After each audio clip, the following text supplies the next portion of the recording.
Good morning, everyone, and thank you very much for joining us. I'm Darrell Steinberg. I'm the President Pro Tem of the Senate and proud to represent Sacramento, and I'm joined by Floor, who you'll hear from a moment, who is a real face of human trafficking and why it's so compelling that we do something about it. The internationally known actor Julia Ormond and the founder and president of the Alliance to Stop Slavery and End Trafficking and the former UN Goodwill Ambassador against Trafficking is here with us as well. Ignacio Hernandez from the Consumer Federation of California. And then depending upon their bill schedules, we may have a few members who join us as well. I'm the very proud author of Senate Bill 657, which says that California must be on the forefront of combating human trafficking and slavery. This is an issue to me, as I said in the committee hearing, in some ways like homelessness. It's right in front of us, and yet it is too often ignored. It's too often ignored because we're all busy people and we all go about our lives, and we don't often think about who made what we buy. And the sad truth of the world is that 12.3 million people work in some form of forced labor worldwide. Of those, nearly 2.5 million are estimated to have been forcibly trafficked into forced labor. Why California? California, unfortunately, is among the top destinations for traffickers and forced laborers in the United States. And you'll hear in a moment from Floor, who has lived this and who is living, thank God, to be able to tell her story. But it's not just the trafficking that goes on in California. It's the fact that this is a worldwide problem. And this country stands for freedom. As Barry Broad said in the committee hearing, we fought a civil war to end slavery. And where supply chains that lead to manufacturing in this country include slave labor and human trafficking, we must do something about it. This bill is relatively modest, and it's a beginning. It merely requires manufacturers who sell over $100 million worth of product in this state to have a policy on their website detailing to the consumers what they are doing to check their supply chains, what they are doing to use third-party verifiers to evaluate product supply chains, what they are doing working with others, they don't have to do it alone, to conduct independent, unannounced audits of suppliers, what they are doing to train their managers and their contractors on slavery and human trafficking and what they can do to end it. We don't set up here an ability for any new lawsuits. We simply give the Attorney General the authority to compel not even compliance with anti-slavery policies, but merely with the fact that these large companies are informing their consumers what they are doing to combat human trafficking.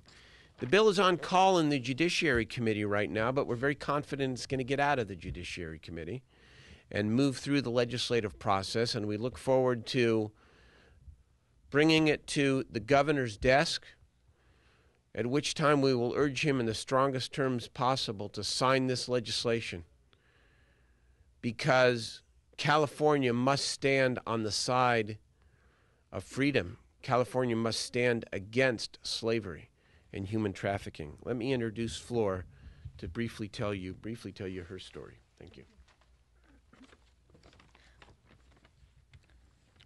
Good morning. My name is Flor Molina. I am a survivor of human trafficking and forced labor right here in California in a Los Angeles garment factory. I came to Sacramento today to show people how anyone can become a victim of human trafficking, and that with the help of these bills, Senate Bill 657 by Senator Steinberg and Senate Bill 1231 by Senator Corbett, hundreds of thousands of victims can become like me, a survivor. All we need to do is look below the surface. We need to ask questions about how our products are made and who is being harmed. With these bills, both consumers and taxpayers will know their money is not being used to support slave labor. We ask the Assembly to pass these bills, and that when they get to him, that the governor sign these two very important bills that will help end slavery by ending the demand for products tainted by slave labor. Thank you so much. Thank you, Flor. Roman? Hi. The Alliance to Stop Slavery and End Trafficking defines slavery as when one person completely controls another, uses violence or violent threat to maintain that control, and exploits them economically, paying them effectively nothing. We define human trafficking as a process of enslaving someone. The California Transparency in Supply Chains Act merely asks that companies who trade in business over $100 million and have activity in California show the consumer what their policy is. Different companies have different approaches. Some companies do extraordinary CSR and will be able to show that to the consumer, and the consumer will be able to use their consumer power to support that company for lifting something out of their company values and putting it into their company strategy, in the same way that we see in the environmental movement do it for organic product. Companies that feel that this is an impossible situation, that there's nothing they can do, will provide a way for the NGO community, institutions like the UN, to come to the table with them to find solutions for their challenges. There may be specific challenges to them because of the specifics of their supply chain. Essentially, it is a consumer rights bill that is much needed and that has enormous reach. I want to sincerely thank Senator Steinberg, who I think has been so extraordinary at such a uniquely difficult time for California in his understanding of global human rights, in his understanding that if not now, when, in his understanding of what it is to be an American. I'm not an American citizen, I'm a European, but I live here and I pay US taxes. And the thing that I love about America really is the American dream. What is it that makes you an American? It's the fact that everyone is created equal. And that's a founding ethic of America for all of us.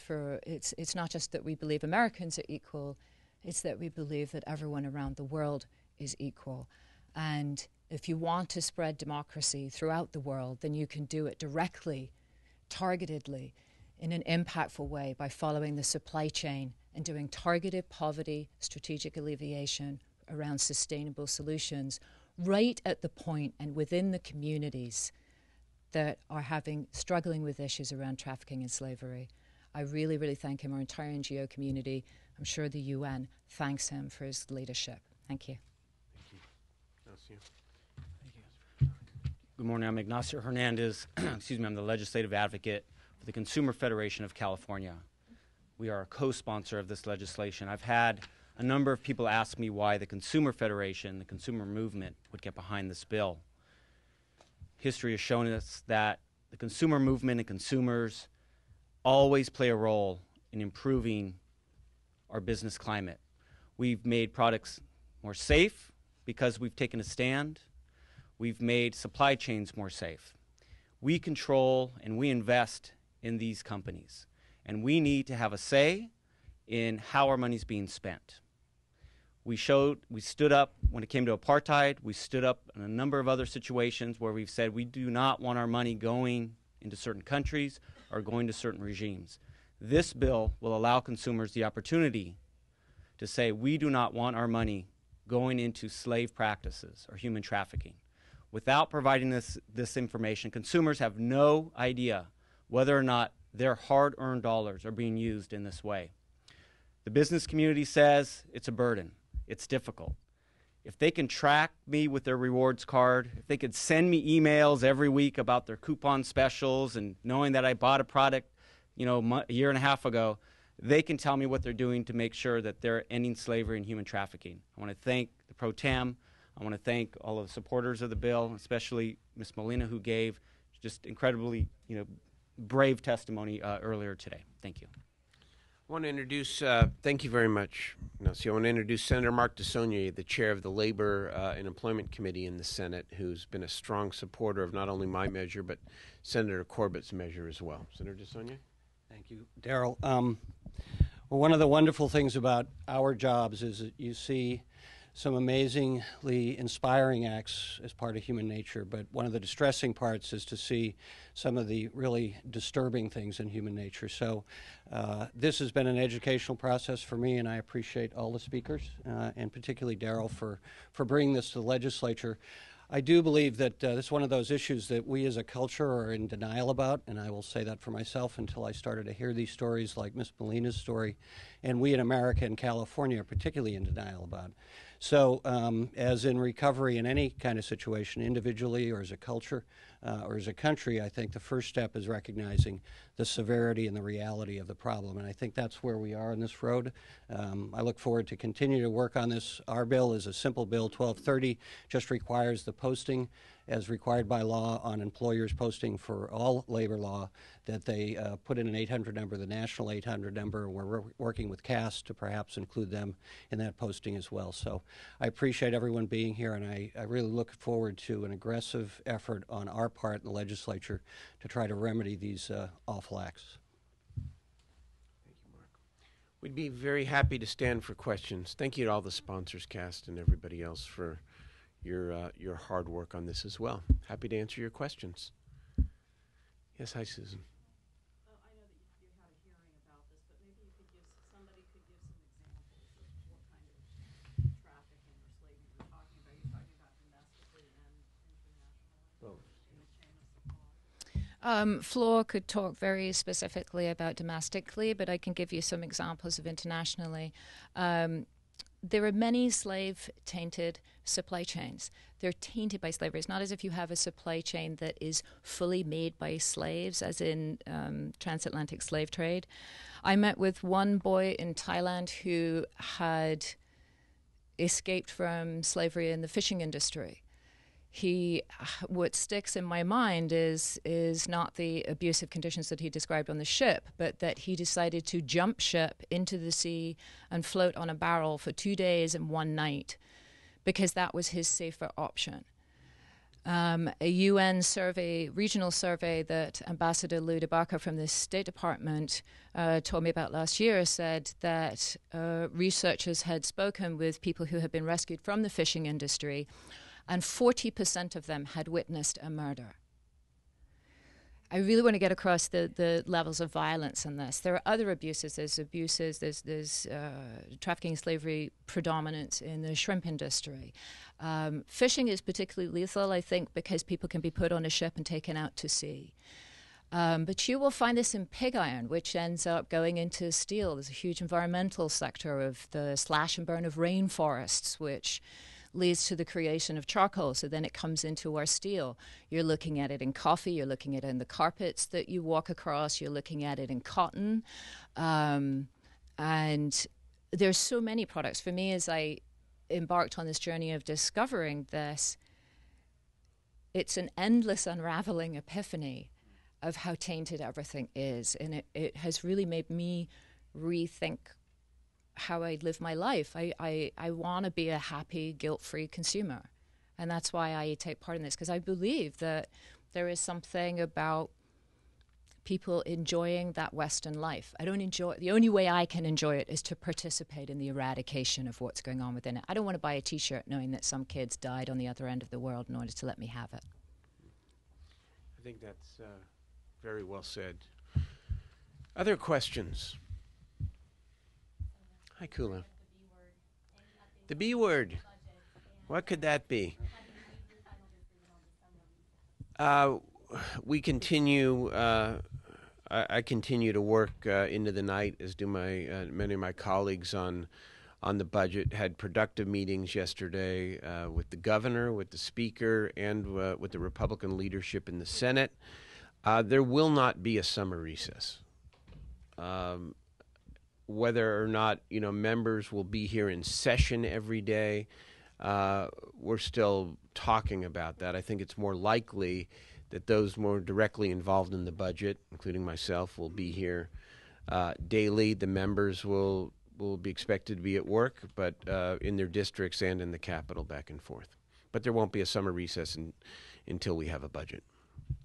Senator Jack McConnell said today that there's a 38% increase in the number of school districts in the state that are on the early warning list for financial trouble, possibly even bankruptcy.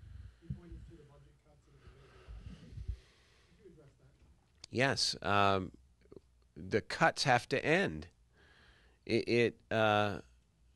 We have, out of necessity, because of the worldwide recession, and because of this illogical 2/3 vote requirement in California, we have made cuts that I wouldn't seek to make, Senator DeSonia would not seek to make under any other circumstances.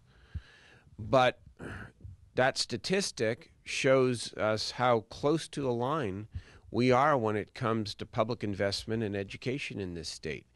And we must have a solution to this remaining deficit that both minimizes additional cuts and, as importantly, paves a way to more fiscal stability going forward. And that's why it's so important to me and my colleagues that we point towards a restructuring of state government in a way that allows services, especially law enforcement and health and human services, to continue, but to be provided at a level of government closer to the people, and that we give them the revenue to do it. Because the state ought to be about